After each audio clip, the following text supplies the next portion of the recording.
This Focus on Health segment is brought to you by Aurora Healthcare. Hello and welcome to Focus on Health. I'm Ted Stefaniak. Today we're at the Aurora Medical Center in Oshkosh, and we're going to be visiting the Diabetes and Nutrition Center. You know, depending on the time of the year, there's all kinds of social events to get to. That means a lot of extra eating, a lot of extra drinking, and overall just having a lot of fun. But you know what? That can also be dangerous for us. So today we're going to be speaking with dietitian Molly Spaulding.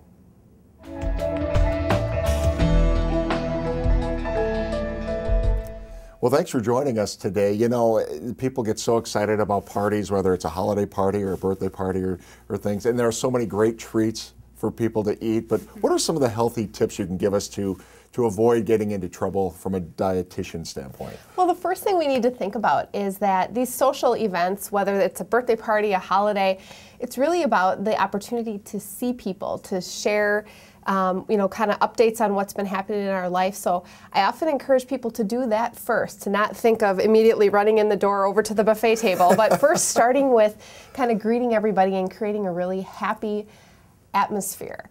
And then at that point, you know, once you've been invited by the host or the hostess to kind of indulge in the food, then think about first choosing the foods that you know are going to be healthiest for you. Fruits, vegetables, low-fat cheeses, and kind of start with that to kind of take the initial edge off your hunger. Yeah, that doesn't sound like much fun, though. Some people might use a strategy where they say, you know what, I'm not going to eat breakfast, I'm not going to eat lunch, I'm even going to skip dinner because I'm going to a party at 7 or 8 o'clock tonight. Is that a better way to approach things or not? Yeah, we'd think it would be, right? Yeah. But unfortunately, what we've seen anytime people do that is that they then will eat more calories at that one opportunity than they would eat all day. Research has shown us that breakfast eaters tend to eat less calories all day long. So if you know you have, you know, the pizza party or you've got the big holiday celebration coming up, what I encourage people to do is still continue to eat breakfast, lunch, your regular meals, maybe just in smaller quantities, and making sure that you're getting lots of high fiber foods. Again, that's the fruits, the vegetables, whole grains. Okay, but do we have to eliminate the cookies and the cakes and the sweets altogether? Absolutely not. Okay. No, those are part of kind of our tradition. We have really good memories a lot of times of Aunt Susie's lemon bars that were always there, yes. Right? So it's not that you have to eliminate them, but you have to think about really what are you cutting back in order to leave room for those extra calories that come from the sweet foods.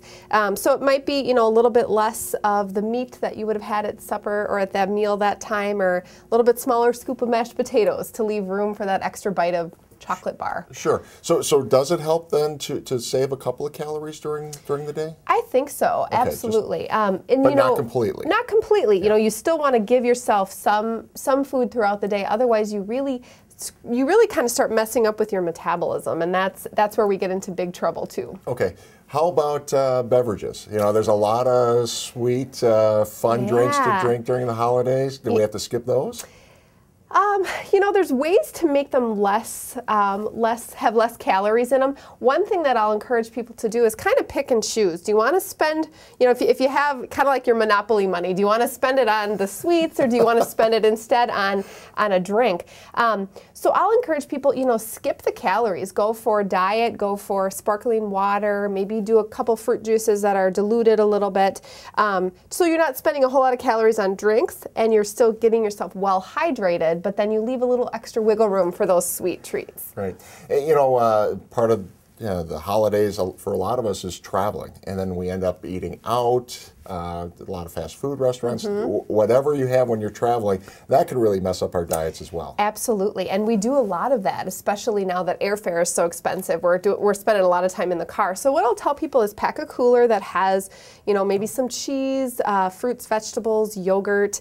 Make sure you're drinking lots of fluids, and be sure to stop frequently, get out, get a little activity to kind of keep your metabolism working. Yeah, if we do find ourselves slipping, and we can't follow all your great rules. Right. You know, what can we do the next day or the next week? Are there things we can do to help get us back into balance? Absolutely. And I don't underplay the role of physical activity. So when you know you've got, you know, I had a few extra bites of that special, you know, pie.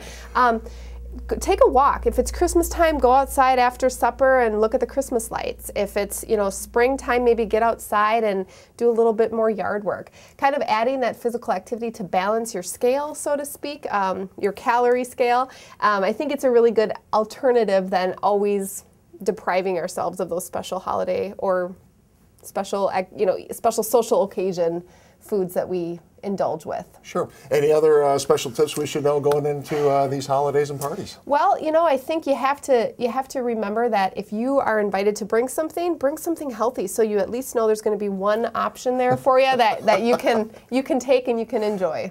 Sounds good. Thanks for taking some time with us today. You're very welcome. Now, don't forget to have a good time, but take it easy on those sweets, whether it's food or drink during your social events. Now, if you have any questions regarding diabetes or nutrition, you can certainly get a hold of your primary care provider, or you can call Molly at 303-8700. I'm Ted Stefaniak, and we'll see you next time on Focus on Health. This Focus on Health segment has been brought to you by Aurora Healthcare.